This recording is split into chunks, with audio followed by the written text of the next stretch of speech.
Assalamualaikum warahmatullahi wabarakatuh. Jadi di sini saya akan menjelaskan tentang konsep dasar dari ekonomi makro Islam. Definisi dari makroekonomi sendiri yaitu studi tentang ekonomi secara keseluruhan atau agregat. Makroekonomi menjelaskan perubahan ekonomi yang mempengaruhi banyak rumah tangga, perusahaan, pemerintah, dan luar negeri. Sedangkan makroekonomi Islam merupakan studi tentang analisa ekonomi yang bersifat menyeluruh atau agregat dan menitikberatkan pada analisis tentang faktor-faktor yang menentukan kegiatan ekonomi suatu negara serta mengkaji peran pemerintah dalam mengatasi segala permasalahan ekonomi dengan berlandaskan pada prinsip-prinsip syariah. Selanjutnya, ruang lingkup dari makroekonomi ada 3. Yang pertama, pendapatan dan pengeluaran. Yang kedua, pengangguran. Dan yang ketiga adalah inflasi dan deflasi. Yang dimana inflasi merupakan suatu periode yang dimana harga secara umum jatuh dan nilai uang bertambah, sedangkan deflasi adalah kebalikan dari inflasi. Perbedaan ekonomi makro dan mikro.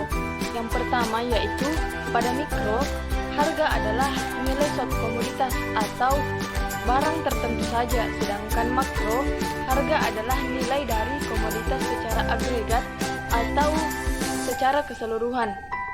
Kemudian yang kedua, di mikro, pembahasan tentang kegiatan ekonomi secara individual, sedangkan makro, pembahasan tentang kegiatan ekonomi secara keseluruhan.